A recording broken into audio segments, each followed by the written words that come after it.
Ya ves que ya tenemos 90, 97, 106. La carrera continúa. Se va llenando la sala. Ya van 199 en menos de 10 segundos. Mira, hermano, estamos batiendo récord, ¿eh? Desde Lima. Pablo, un placer. Ese es Marco Vivas. Acá está Marquito. Paraguay, Buenos Aires, Bogotá, Colombia, México, Barranquilla, Manizales, Tijuana, Medellín, Bogotá, Medellín, Tacna, Oaxaca, Venezuela, Ecuador, Envigado, Colombia, Ecuador, Medellín, Bolivia, Perú, Argentina, Chile, Cusco, Perú, buena, Bucaramanga, Colombia, Brasil, Sao Paulo, venezolana desde Chile, sí señor, ajá, bueno, desde Italia, hemos llegado a Italia, 410, sí. Desde las 4 para no quedar por fuera de los 500, qué bueno. Pero por favor avisen que también se puede por Facebook Live de Centrum, Católica y Mercado Negro. Hoy tenemos triple transmisión. Zoom, Facebook de Mercado Negro y Facebook de Centrum. Buenas tardes a todos los que se han conectado de las diferentes partes del mundo. Hoy tenemos aquí a dos fenómenos que nos van a hablar desde el principio hasta al final de lo que es la experiencia de clientes. Recordemos que si no aporta valor agregado a tu cliente, da igual lo que diseñe, nadie lo va a consumir. A Rodrigo lo conocéis de sobra, a Pablo también, porque ha estado también aquí en el CX Day que se hizo aquí de Exma. Así que comience, Pablo, tu turno. Muchas gracias, Rodrigo. Después de todo esto, esta lección sobre el Customer Experience que nos ha dado Rodrigo desde todos sus puntos de vista, a mí me gustaría comenzar con una pequeña pregunta, ¿no? ¿Quién de todos los que estamos aquí aceptaríamos recibir nuestro salario en NPS o en satisfacción del cliente, ¿verdad? ¿No? Al final del día las empresas tienen que pagarnos los sueldos con dinero y de eso es un poco de lo que vamos a hablar ahora. Porque todo esto está bien, pero en la parte que respecta a las empresas no es suficiente. Tenemos que ir un poquito más allá y tenemos que buscar cómo conseguir ese equilibrio de la generación de valor de la que tanto hablaba. Pero bueno, al final el precio es lo que se paga y el valor es lo que se obtiene. Y las empresas tienen que trabajar para generar un valor percibido que incremente el deseo de pagar de unos clientes para poder maximizar los beneficios que son al final representan el aire que respiran las empresas. Sin beneficios las empresas se mueren, con lo cual sí o sí necesitamos hacer esto. Decía que mis charlas son un poco más duras porque hablan de esa parte que no entra en contacto con el cliente, sino de aquello que extraemos de ese contacto que generamos, y estamos hablando de la generación de valor para el negocio, ¿no? Nos estamos concentrando siempre en la generación de valor para el cliente, lo cual está bien, pero yo insisto que no es suficiente, porque podemos generar mucho valor para un cliente y en el proceso fundirnos, y ya no tenemos quien nos pague salarios, y ya no tenemos empresa, y ya no tenemos la maquinita de generar buenas experiencias para el cliente. Entonces, vamos a ver 4 cositas que creo que pueden ser útiles como conocimiento para aplicar el día de mañana. Entonces, vamos a ir de a poquito y voy a intentar soltar perlitas que les sean útiles y espero que a muchos las podamos llevar adelante, ¿ok? Entonces, una de las cosas que yo siempre digo es que obviamente todos sabemos que la experiencia del cliente tiene un antes, tiene un durante y tiene un después. Y una de las cosas en las que trabaja la gente de Customer Experience es en descifrar ese Customer Journey, ¿no? Esa senda del cliente. Y un poco en descifrar cuál es esa secuencia, o sea, por dónde entra el cliente, por dónde atraviesa el cliente en este viaje y por dónde sale, siendo la salida el acto de compra. Y este antes, este durante y este después tienen estos puntos de contacto. Aquí solo a título de ejemplo menciono algunos, son 26 en total los que tenemos en pantalla, hay muchísimos más, habrá productos y mercados con más o con menos, pero estos son los famosos touch points, que son las herramientas, los martillos con los que nosotros construimos estas experiencias de cliente. Pero todos estos puntos de contacto son al final los que conforman la experiencia de cliente. A la hora de la verdad, o sea, en la realidad, esta es la experiencia de cliente. Todo lo que está pasando aquí es la experiencia de cliente. Y repito, esto no es exhaustiva esta lista. Cuando hablamos de los puntos de contacto que tenemos aquí, si intentamos descifrar esa secuencia del cliente, por dónde entra y por dónde sale, porque muchas, sobre todo medios digitales, han intentado construir modelos de atribución basados en esos puntos de contacto, los famosos first click, last click, time decay, etcétera, etcétera. Nos vamos a encontrar con que las posibles combinaciones de los puntos de contacto del antes, en este caso, son 362.000 combinaciones. Lo mismo que en las del durante, y un poquito menos porque es uno menos en las del después. Pero si combinamos estos touchpoints que conforman todo el ciclo de venta de un producto, desde el antes al durante y al después, que es lo que conforma esa experiencia del cliente, las posibles combinaciones son este número absolutamente impronunciable que es calculado. Soy un friki de los números, os aviso. Este número está calculado de todas esas posibles combinaciones que están allí, y con lo cual uno de los mensajes que me gustaría dar al principio, o como uno de los deliverables o de uno de los takeaways de aquí, es: olvídate de la secuencia del cliente. En realidad no importa por dónde entra o por dónde sale. Lo que realmente nos importa es cuál es la influencia de cada uno de estos puntos de contacto en la toma de decisiones de compra de nuestros clientes. Dejamos de lado la secuencia del Customer Journey, porque realmente no es lo que nos va a llevar a ningún lado. Lo que nos va a llevar es cuál es la influencia de cada uno de esos puntos en la toma de decisiones de nuestros clientes. Un segundo punto que me gustaría mencionar es un tema de expectativas. Es decir, cuando nosotros, los especialistas del Customer Experience, hablamos de experiencia de clientes, de qué estamos hablando y qué es lo que esperamos, y cuando el resto de la organización donde estamos trabajando piensa y habla de experiencia de cliente, ¿de qué están hablando? Y aquí hay un estudio muy interesante que hace un parangón, una comparación entre qué es lo que quieren los CEOs y qué es lo que quieren los profesionales de la experiencia de cliente cuando piensan en experiencia de cliente. Los CEOs obviamente están buscando una ventaja competitiva, están buscando un crecimiento de la rentabilidad y están buscando valorización bursátil, o sea, la valoración bursátil. ¿Cómo hacemos para hacer crecer el valor de la empresa en la bolsa? Mientras que los responsables profesionales, entre los que estáis muchos de ustedes aquí del Customer Experience, estamos buscando el definir el qué y el cómo, estamos buscando crear una cultura del cliente como centro, y repito e insisto en este punto: esto es importante, pero no es suficiente, y estamos mucho con el Customer Center, el Client Centric y todas estas teorías que son muy buenas, pero insisto, no son suficientes. Y por último, en crear competencias internas para poder poner en marcha estas experiencias de cliente. Pero entonces, ¿de qué hablamos cuando hablamos de Customer Experience? O sea, en nuestro día a día, cuando empezamos a pensar en Customer Experience, y aquí voy a citar 2 o 3 investigaciones que son importantes porque me gusta respaldar los conceptos con datos. Esta investigación dice que un 61% de los responsables de experiencia de cliente está pensando en la calidad del servicio y del producto. ¿Okay? Otro 15% está pensando en el servicio de postventa. Otro 11% está pensando en el servicio personalizado. Un 4% en la cobertura de atención. Un 2% en la innovación. Y un 1% en el precio. Si os fijáis, aquí están representadas 3 de las 4 P's del marketing, es decir, calidad del servicio, servicio de postventa y servicio personalizado. Estamos hablando de la P de producto, de la definición de lo que es el servicio, de lo que es el producto. En la cobertura de atención estamos hablando de la distribución, del alcance, del reach, de lo que estamos haciendo. En innovación seguimos hablando de producto, y estamos hablando de la P del precio. Solo nos falta la de la promoción, la de la comunicación, que intrínsecamente es la esencia del Customer Experience, con lo cual es pura comunicación. Lo triste es que dentro de todo esto hay un 7% de los expertos y esto es triste, de los expertos en experiencia de cliente que no tienen ni idea de cuáles son sus prioridades. Y esto es grave, porque al final necesitamos saber dónde vamos, si no podemos acabar en cualquier parte, ¿no?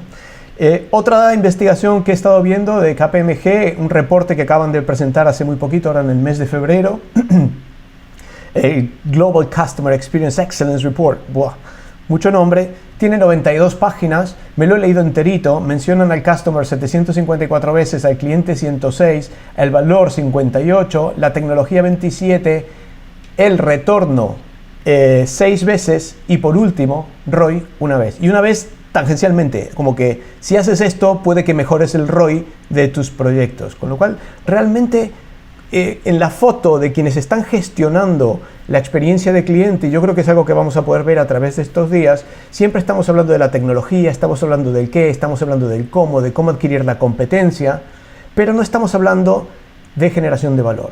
Y si hablamos de generación de valor, solo estamos hablando de generación de valor para el cliente, pero no de generación de valor para el negocio. ¿Y por qué no? ¿Por qué no estamos hablando de esa generación de valor para el negocio? Y yo creo que uno de los motivos que no hablamos de generación de valor para el negocio es porque cuando nos metemos en las tripas de nuestros negocios, de nuestras empresas, y empezamos a ver qué es valor, vamos a ver que cada uno tiene una definición distinta de qué es valor. Entonces, para el de I+D, valor son 120 gramos de yogur en un tubo. Para la agencia es una revolución saludable. Para la de finanzas es un cash cow. Para el de operaciones son 40.000 cajas de un producto X. Para la de marketing es un 100% o un 10% de market share. Para el de legal es un accidente a la vuelta de la esquina que nos puede pasar. Y para la de recursos humanos, obviamente, es un claro ejemplo de nuestra superioridad innovadora. Mientras, ¿qué es valor para el cliente? En este caso, pues no sé, esto es lo que dice el cliente. Entonces, no tenemos un acuerdo respecto de qué es valor. Y no tenemos un denominador común que nos diga qué es valor. Y no sabemos cómo definirlo. Y ahí es donde adquiere importancia y el por qué es necesario calcular el retorno económico real de las inversiones que hacemos en las experiencias de cliente. Y llevamos 5 años realizando nuestra propia investigación de mercado en ya bastantes países con literalmente miles de respuestas, son 36 países y miles de respuestas. Y en esta investigación os voy a dar solamente 2 de los indicadores, de los 25 indicadores que medimos. El 70% de las empresas tiene pensado o está planeando medir el ROI del marketing, obviamente también de las experiencias del cliente, el marketing en sentido amplio. Y solo un 22% de estas empresas mide actualmente, o dice que mide actualmente el ROI, porque luego muchos de ellos son clientes nuestros y cuando empiezas a escarbar qué es lo que miden, te das cuenta de que las métricas de ROI que se están usando hoy por hoy son las que crean los propios departamentos de gestión, de Customer Experience o de marketing, que luego no se reportan porque no son lo suficientemente robustas como para ser creíbles. Con lo cual todos llegamos a la conclusión de que medir el ROI de la experiencia de cliente es importante. El problema es que no es urgente. Y para cuando se vuelve urgente, esto ya va a ser quizás demasiado tarde. Y ahí es donde tenemos que empezar a trabajar para decir, oye, no tenemos que hacer que esto se vuelva urgente porque seguramente va a ser demasiado tarde o para la empresa o para nosotros con nuestro puesto de trabajo y tenemos que poner esa importancia en relevancia dentro de lo que son los temas de nuestro día a día. Y para eso me gustaría brindar lo que llamamos las 3 llaves para poder medir el ROI. ¿Cómo hago al final para poder tomar este toro por los cuernos y decir, oye, ¿cómo hago para poder medir el ROI de mis proyectos de Customer Experience? Pues 3 cositas por el principio como herramientas que en 20 minutos vamos a poder dar. Por un lado, todo empieza con los objetivos. Decía Groucho Marx, para aquellos más veteranos que sabéis quién es Groucho Marx, es un cómico, un filósofo cómico del siglo pasado. Él decía, si no sabes dónde vas, puedes acabar en cualquier parte. Y no hay nada más cierto. Con lo cual, a la hora de fijar objetivos, y ahora vamos a ver cuáles son los elementos que tiene que tener un objetivo para ser un objetivo que nos lleve en ese camino de una medición robusta que sea creíble. La segunda llave, y es otra de las quizás más importantes y el talón de Aquiles de cualquier cálculo de ROI que vayas a poner en marcha, es el modelo de atribución. Y vamos a ver por qué los modelos de atribución actual no están funcionando y qué es lo que debería tener un modelo de atribución robusto para que lo puedas poner en marcha y sobre todo te lo crea tu jefe. Te lo crea el dueño de la empresa, te lo crea el CEO, el general manager, el director general, el CFO, el que te da los presupuestos. Porque no sirve de nada que solo lo creas tú y luego no lo mire nadie. Y por último, un tema de rigor.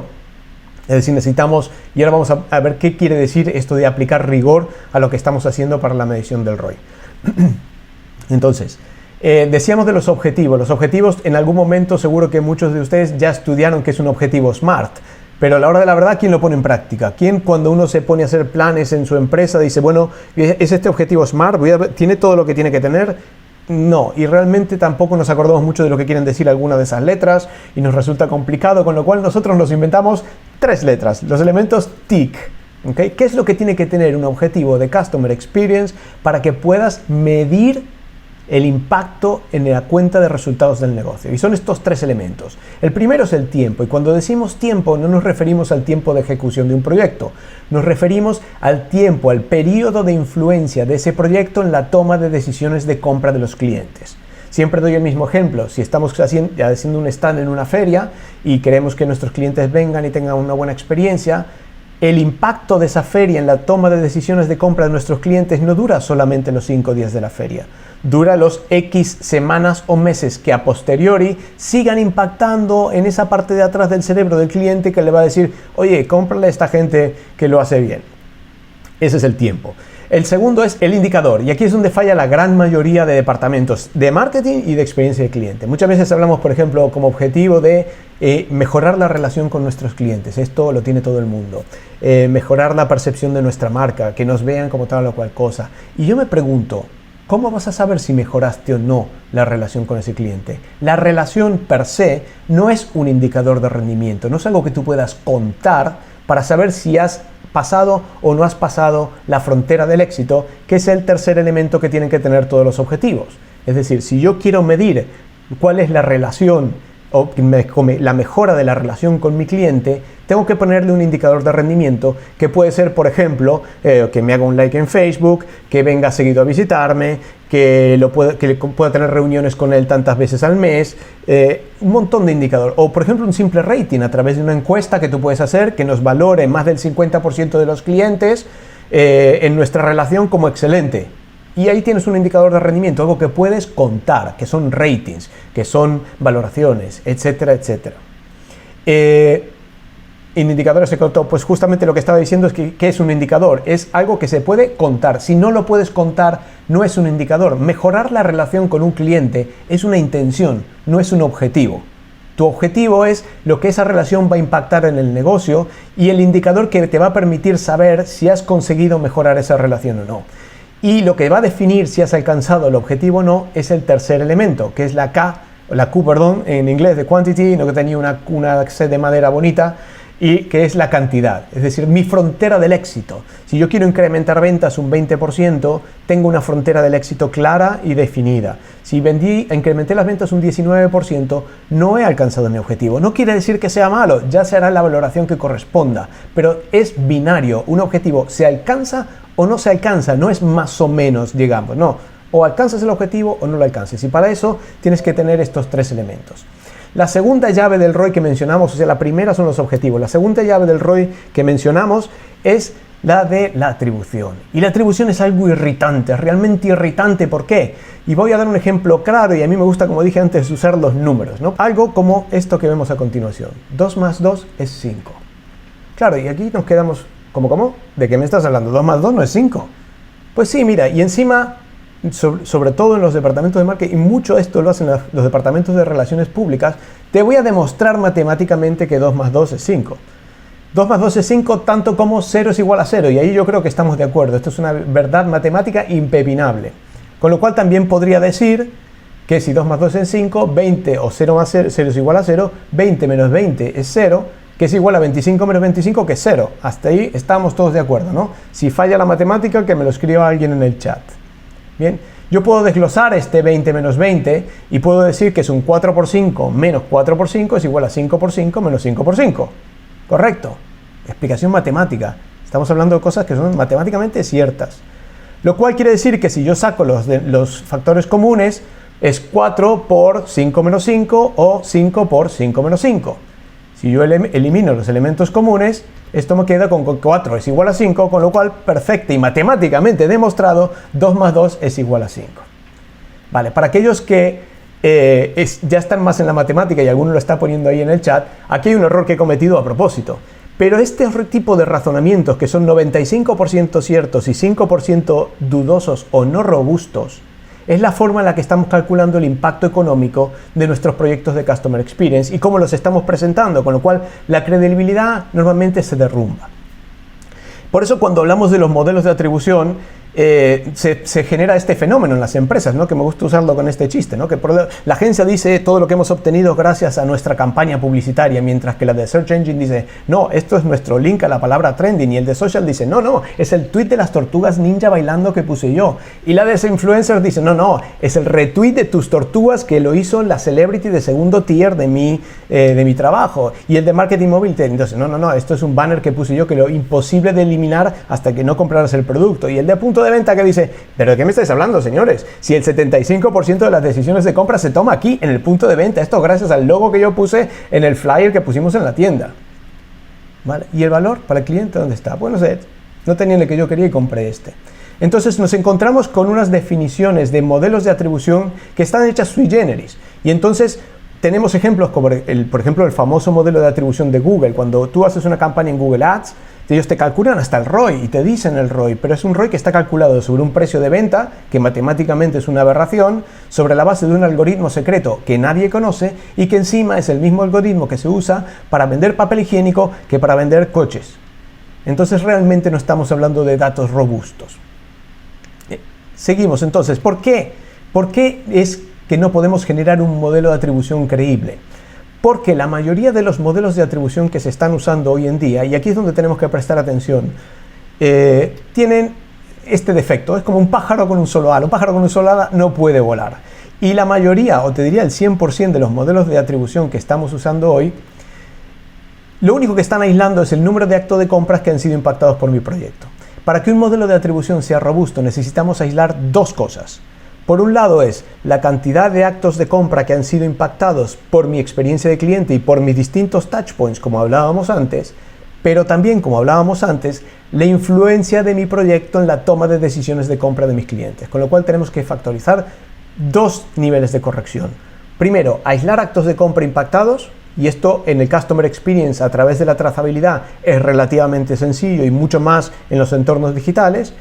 Y la parte que no está definida y que el día de hoy casi nadie está haciendo es definir cuál es la influencia de mi proyecto en la toma de decisiones de compras de mis clientes. El famoso Decision Making Pie. Cuando tú compras algo como consumidor, ten en cuenta que lo que estás haciendo es factorizar todas las cosas que influyen en tu decisión, entre las cuales está la experiencia del cliente. Y ahí es donde viene la tercera llave, que es la que decíamos antes de rigor, porque para averiguar cuál es esta influencia, solo lo puedes hacer con investigación.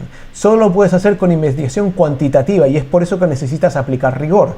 No me valen los focus groups, no valen las entrevistas en profundidad. Esas son investigaciones cualitativas. Necesitamos poner en marcha investigaciones cuantitativas con un margen de error calculado, un índice de confianza conocido y descontados, para que estemos siempre trabajando en el caso de peor escenario. Entonces, puestos esto del rigor, es lo que nos va a dar la relevancia del dato, que es lo que nos da la robustez, que es lo que nos da la credibilidad. Entonces ahora nos encontramos con el paradigma de que ahora tengo casi todos los datos que me permiten aislar cuál ha sido el impacto económico real de mi proyecto de experiencia de cliente en la cuenta de resultados del negocio. Debo poder calcular todo el dinero que sale, que son mis costos, que es mi inversión, que está compuesta por un lado por los costos directos de proyecto, que casi todos sabemos cuáles son, y por otro costo que casi nadie calcula, que es los costos fijos que se comportan como directos, que son tu tiempo, tu salario. ¿Cuánto vale eso? Eso tiene un costo de oportunidad. A la empresa le cuesta dinero, es parte de la inversión que está haciendo en este proyecto. Con lo cual, la inversión global del marketing, la inversión global en el Customer Experience está compuesta por los costos directos de proyecto y por aquellos costos que representa tu tiempo invertido para ponerlo en marcha, planificarlo, monitorizarlo, etcétera, etcétera. Y por otro lado, gracias a este modelo de atribución robusto que tenemos ahora, también sabemos qué parte del beneficio que genera la venta de un producto le puedo atribuir a mi proyecto de experiencia de cliente, porque lo voy a ver aislado por el número de actos de compras que fueron impactados por mi proyecto y lo voy a ver aislado por la influencia, por qué parte de ese beneficio le puedo atribuir a la venta que hemos realizado. Y ahí tengo los únicos dos componentes que se necesitan para calcular el ROI. Esta, damas y caballeros, es la única fórmula del ROI. No hay otra. Si te dicen que hay otra, es mentira. No existe. Es ingreso neto menos la inversión dividido en la inversión multiplicada por 100. Esto es el ROI. Es la única forma. No hay que inventarla. No hay que ser científico de la NASA. No está en Excel. La puedes escribir tú. El problema es cómo definimos cada una de estas dos cosas. Sobre todo los ingresos. Y me voy apurando porque si no hacemos esto, nos vamos a encontrar con que seguimos valorando nuestras experiencias de cliente con aumentos increíbles de satisfacción mientras nuestro negocio se está yendo al bombo. Y aquí es importante entonces cuando hablamos de los nuevos modelos de salida, cuando salgamos de esta crisis, cuando empecemos a trabajar en la salida de esta que es hoy, tenemos que pensar en un cambio de un modelo de gestión, en la innovación del modelo de gestión, no solo en las tecnologías que usamos, porque necesitamos transformar ese modelo de gestión de la experiencia del cliente, de una experiencia de cliente que no esté solo basada en las actividades, sino que esté orientada a resultados concretos de negocio. Por otro lado, que dejé de ver a esta experiencia de cliente como un costo y empiece a verla como una inversión. Para que yo la vea como una inversión, tengo que meter dinero y tengo que sacar dinero. No me queda otra. Si no saco dinero, si saco NPS, si saco satisfacción, si saco reputación online, no estoy teniendo un ROI, no estoy teniendo una inversión. Voy a seguir siendo considerado un costo y por ende una variable de ajuste de caja de la empresa. Y por último, que pase de diversas métricas a métricas comparables. Es decir, con el ROI vas a poder comparar proyectos de distinta naturaleza, incluyendo dentro de Customer Experience y fuera. Y por último, una Customer Experience que no solo esté hablando de la comunicación con el cliente, del valor para el cliente, sino también del valor para el negocio. Y ya para cerrar, y cierro con esto porque me he extendido unos minutos de más, tenemos que hablar de una experiencia de cliente con unos objetivos que tengan todo lo que tienen que tener para que podamos medir si realmente los hemos alcanzado y sepamos dónde vamos, con unos modelos de atribución propio, porque la única forma de calcular el ROI es con tu propio modelo de atribución. No sirve el de Google, no sirve el de cualquier software, porque es tu producto en tu mercado y el decision making pie de tu cliente solo está en tu producto, para tu producto en tu mercado, con lo cual nadie lo puede factorizar en un sistema. Y por último, un Customer Experience, una experiencia de cliente que vaya más allá de los beneficios, porque las empresas de hoy son aquellas, y las del futuro, son aquellas que vayan más allá de los beneficios, que generen ese impacto social, que generen ese impacto medioambiental. Con lo cual, de lo que estamos hablando es no de cambiar las reglas del juego, sino de cambiar directamente el juego. Y con esto cierro un poco, y perdón por el retraso.